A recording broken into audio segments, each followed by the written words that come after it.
Welcome to Talk Durham. I'm your host, Sam Rankin. On this episode, we're talking about going green and some of the options that are available here for you in Durham region if you are pursuing perhaps a sustainable lifestyle.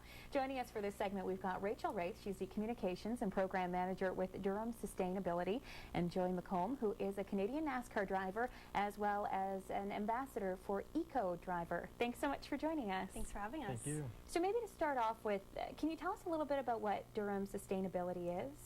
Durham Sustainability is an environmental not-for-profit and a social enterprise that supports individuals, organizations, and communities on a path to a sustainable future.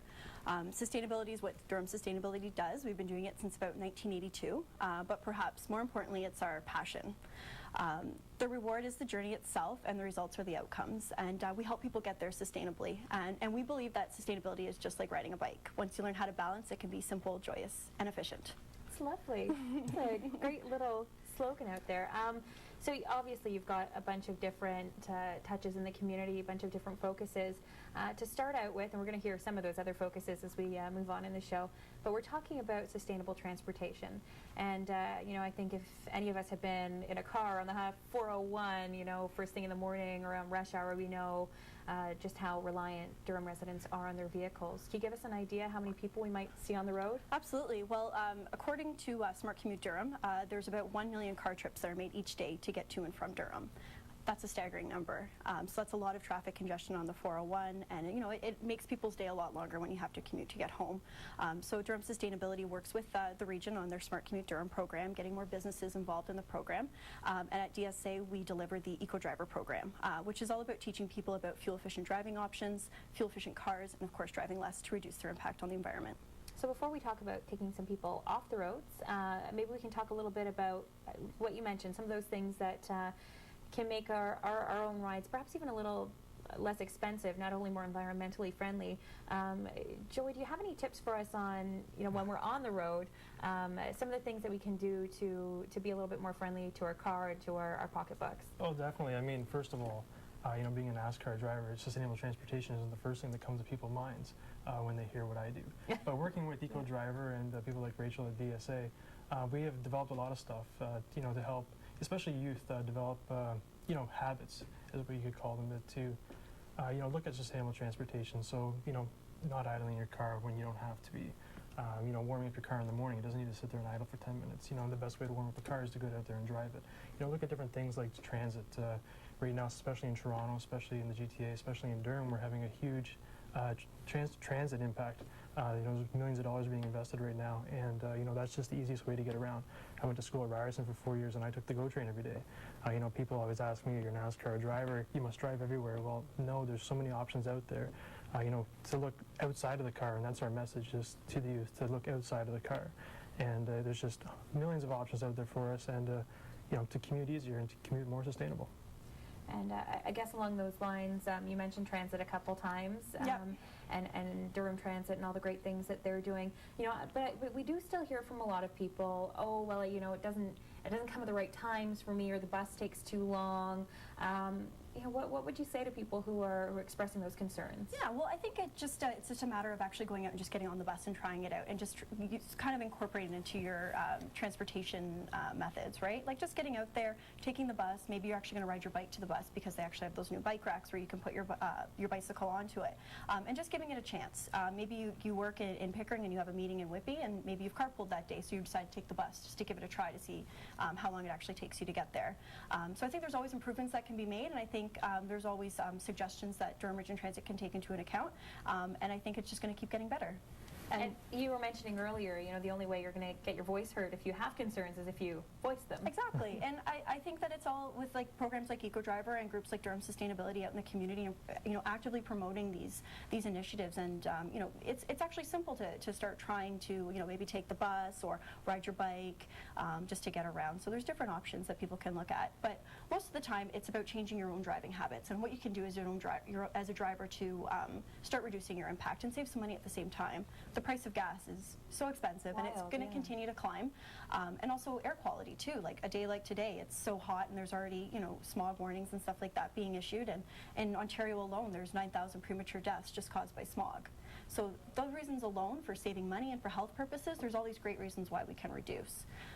And a driver can, it's very simple as checking your tire pressure once a month. If your tires are underinflated, you're actually using a lot more fuel, because 95% of your car's weight is actually held on your tires.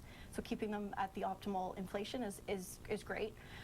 You know, changing your oil, having your air filter changed, you know, carrying a light load, not having a lot, maybe your golf clubs or your hockey equipment in the trunk, maybe taking that out and just, you know, keeping the car light, because for every extra 100 pounds that you have in your vehicle, you're using about 2% more fuel.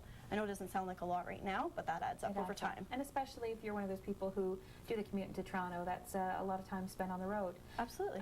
So, Joey, I understand speed also has a big impact on how much fuel you're burning up. Well, definitely. I mean, you know, the speed limits are there for a reason, and that's one of them. You know, you drive the speed limit, you save a lot of fuel.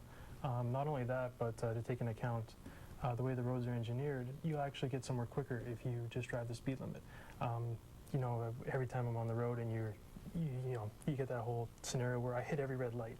Well, if you actually drive the speed limit, the lights are designed so that you don't hit every red light.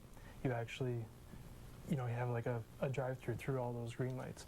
You know, the problem comes when you drive over the speed limit, you'll catch the red light. And then the guy who drove the speed limit will hit it right at the right time. And so that prevents from starting and stopping too. So you actually save more fuel that way. So you drive the speed limit, you actually get there quicker most of the time. You just mentioned starting and stopping, and I understand that's another one of those things that that's burning them up. I guess, you know, if you have to go from 0 back up to 50, then that's going to have an impact. And how should we be taking off from those red lights when we do catch them? Well, you should drive like you have an egg underneath the pedal. And quite typically that's how I race. When you come off the corner, we drive like we have an egg underneath the pedal, and you keep the car very stable. Same rules apply on the road. You drive like you have that egg under there, and you know, don't bunny hop the starts when you don't go right down to the floor with the pedal. Just take it nice and smooth, and you know, you'll be most fuel efficient that way. So we talk, are there any other tips before we move on from kind of fuel efficient driving thoughts that we should know of? Yeah, there's lots of things that you can do. I think the best thing that anyone can do is actually get to know their vehicle. You know, take time to read your manual, take time to open up the hood and actually understand what the inner workings of your vehicle is, because that way you're going to be a more informed driver, so that when there is something wrong and you're noticing that maybe you're going through more fuel, that maybe, oh, I haven't checked my tire pressure lately. Oh, you know what, I haven't checked my air filter. And all these factors actually affect your fuel efficiency. So just becoming more informed about your vehicle, asking your mechanic some more questions will help you be you know, a better driver and save some money in the long run. So going back to some of the people who maybe want to leave their car at home or share their vehicle, you were telling me about a program with carpooling that's run out of the region. Can you tell me a little more? Absolutely. Smart Commute Durham is part of the overall Smart Commute program, and they have a website called carpoolzone.ca. And it's actually a quite sophisticated website where you can actually go on and you can actually put in your commuting profile. So you can put in all types of information from where you're starting to where you're going to what types of music you like to if you're a smoker or a non-smoker. And then that matches you with other riders that could potentially be in your area and that commute the same way. So it's all confidential, so you'll get your results, and then it's up to you then to make that contact with the person and decide if you know, I'm going to move ahead with it. So you can go ahead, go on the website, it's free, and you can make a profile and see if maybe your neighbor down the street actually commutes the same way to you, same way to work. And there's also the option that if you work in a large organization, there might be somebody in a different department that you haven't met before that actually lives in your neighborhood. So it's a great way just to have a friendly commute and share the ride and share the expense as well. And great whether you're going, you know, from one end of Durham to the other, or, you know, one of Whitby to the other, or whether you're going to Toronto. Yeah. Fantastic. Now, how safe is it finding people online to travel with? Are there concerns over that? I haven't heard any concerns about that. I know the program's been on for a few years, and the website's actually been quite successful. And I know that the amount of people that have created profiles has increased. So to my knowledge, it's a very successful program and just continues to grow. Awesome. Now, cycling, it's something that's picking up in Durham region. You mentioned taking your bicycle to the bus. Heard about some new bike lanes in Whitby as well. how reasonable is it to expect to be able to bike to work within Durham Region now? Yeah, absolutely. Well, yesterday was actually Bike to Work Day, which was its 5th year and is part of the Smart Commute program. And I think it is feasible to ride your bike to work, and that's part of Smart Commute is having those bike racks for your employees so that they can secure their bicycles safely, and so that they know it's going to be there when they get back from their shift. And also having the options for them to have a shower, because a lot of the time it's I don't want to ride my bike to work and be all sweaty and then have to take a shower, and offering that to employees if they have the facilities to take a shower. And it's also great for your health too, and even if you can't do it to get to work, most trips are within most short trips that are within 5 kilometers are easy to bike to, and it only takes about 20 minutes. And actually short trips are actually hard on your vehicle, under 5 kilometers, and they cause premature wear and tear. So instead of taking the car, why not take the bike or walk to the store? And Rachel was telling me, Joey, that when you're not driving in NASCAR races, you're a big bike enthusiast. Well, yeah, in the summer and when I'm training, I do a lot of biking. It's one of the most popular ways to train for racing is to bike, use the cycle. And why is that? Just you're in a sitting position, so you're much like you're in the race car, and you're training a lot of the same muscles that you're using while you're racing. And but I combine my trips, so if I need to go somewhere and do something, I'll take my bike, and then I'm able to train and do the errands at the same time.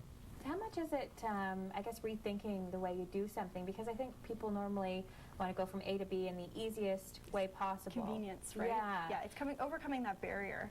A lot of people drive because it's convenience and it's freedom, and it's comfortable, right? It's more comfortable to get in your car and go somewhere than maybe it is to wait for the bus, and it might not be a nice day and it might be raining.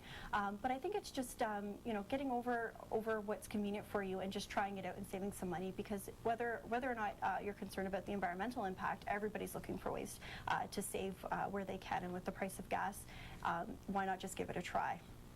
And we're in our last minute. Really quickly, I understand your founder actually created the Blue Box, and Yes. I wanted to touch on that as well.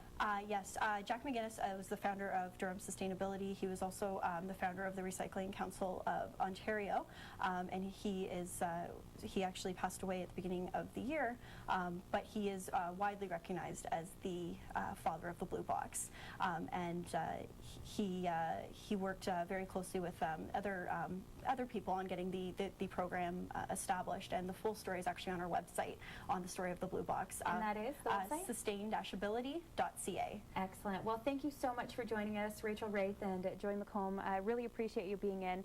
We're going to talk a little bit more about going green right here in Durham Region when we come back on Talk Durham.